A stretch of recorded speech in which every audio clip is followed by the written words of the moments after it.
what is divorce protection in your estate plan?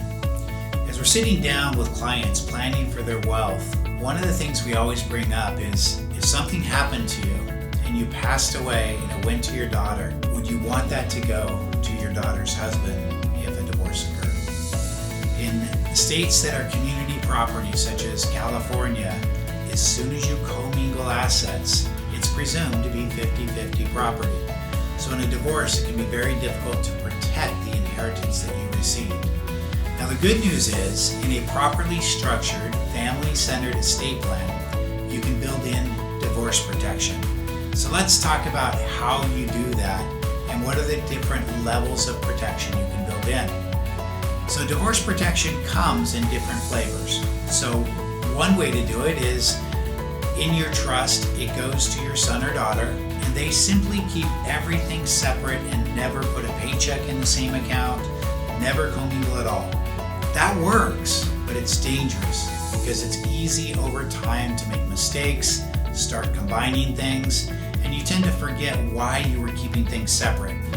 So in a properly structured estate plan, we'll typically leave a protective trust for your son or daughter. And that protective trust takes away their ability to mix assets and commingle. Because it's forced to be kept separate, divorce protection works almost perfectly. So this is, for most people, all you need to do. You design this trust to protect them from a variety of things, but one of the keys is divorce.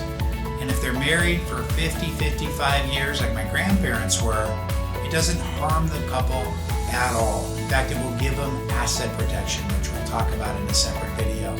So it's got a lot of benefits besides just that divorce protection. Now let's say you already know your son or daughter-in-law and maybe you're a little worried that they're after the money. Well, you might want to up that protection even more. You can design a protective trust where you can either severely limit access unless a pre- or post-nuptial agreement is done, or give zero access unless a pre- or post-nuptial agreement is done. And you can even outline the terms, make sure they each have separate representation. Now, very rarely do we see clients take it that far because a simple protective trust is so powerful in and of itself. So divorce protection is key to build in based on what you know.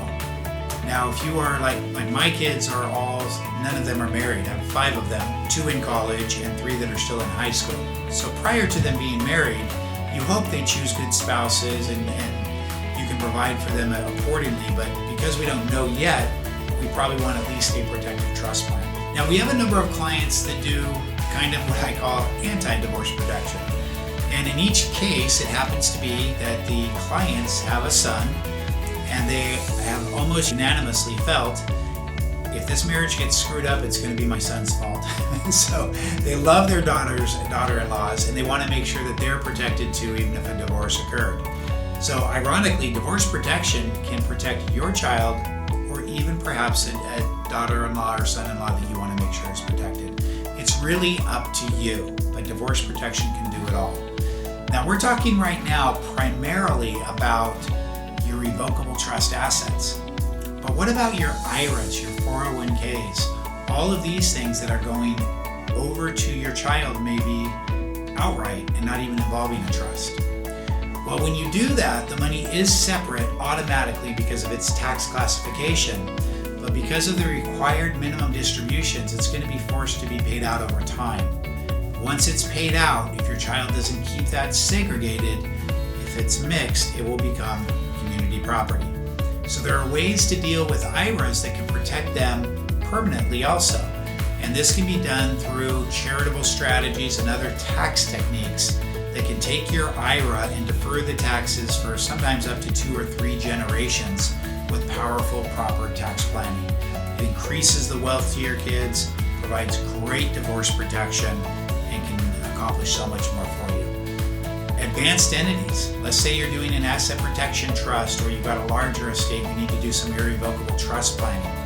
In those entities, the same divorce protection you built into your trust, you would simply cut and paste that into the advanced entity so the same rules apply, and then very often we have merger provisions.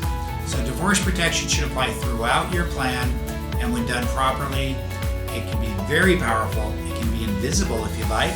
Meaning it's there for other reasons and you don't even realize you have divorce protection until a divorce happens and you realize this is protected.